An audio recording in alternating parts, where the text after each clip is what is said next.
and welcome to Tech Talks. I am your host, Isaiah Marshall, and today I am joining with Mr. Gagner.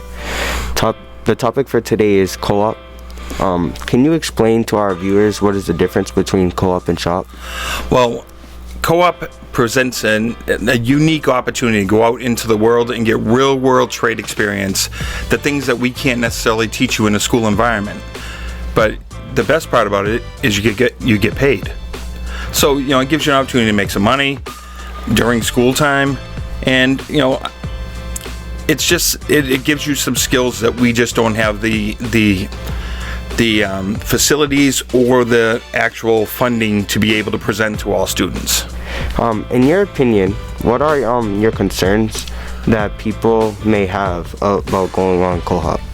Well, what I've seen is some kids feel like they're missing part of their senior year. Yeah and no. I mean, you're going to be away from school. I get it. Your girlfriend may be here. Your friends are here.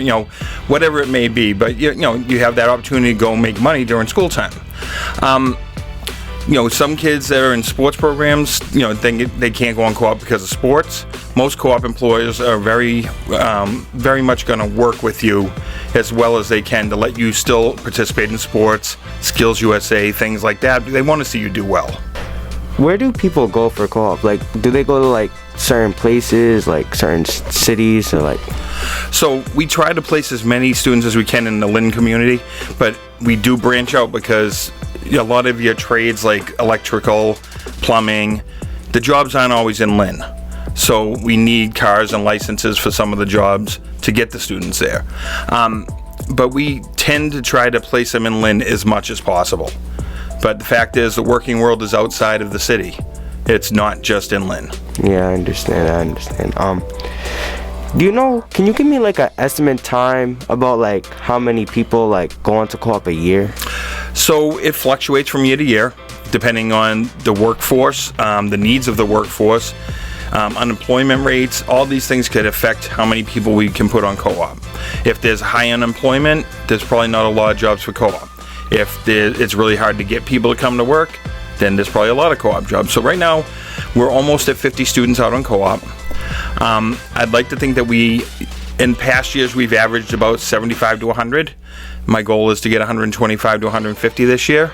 So, we're doing the best we can, and we're going to really try to get this thing going. Yeah, that's a nice goal to do.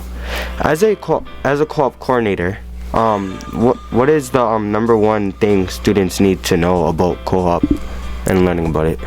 Well, I think we're not going to talk about one thing. What they need to know is how to conduct themselves as an employee.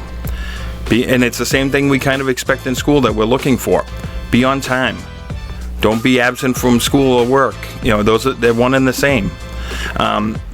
Just how you conduct yourself the proper way. Follow safety protocols. All those things are important out in the workplace, and stay off your phone. Biggest number one thing. They fire people for being on your phone because it's considered stealing time.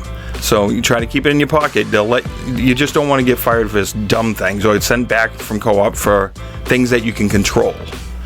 If you just, you're not ready for co-op, that's one thing. But if you're doing things like looking at your phone or, take initiative. If you're not doing anything, you feel like you're done with the task, find something else to do. There's always something to do. Whether it's sweeping a floor, anything, cleaning up your area, organizing, anything can be helpful to a business and keep you employed. Yeah, I understand. Before this, I was actually in electrical. I got caught with my phone a couple of times while multitasking, and I got yelled at. So yeah, I understand about the phones. Well, in the real world, you'll get fired on the spot for in some jobs, and some depending on the job site you're on, it's a safety hazard. Yeah. I mean, we do use our phones. Even your calculator's on your phone. You may be figuring out something on your phone. We get it sometimes, but if you're just constantly looks like you're texting all the time, or it becomes an issue. I mean, if they see you once, they're not going to say something. But if they see it, they're going to say something to you. I am your host, Isaiah Marshall. Be sure to subscribe to our YouTube channel and Instagram page, LVTI TV Media. And thank you so much for joining me and having me as a part of this show. Thank you for having me. You're welcome.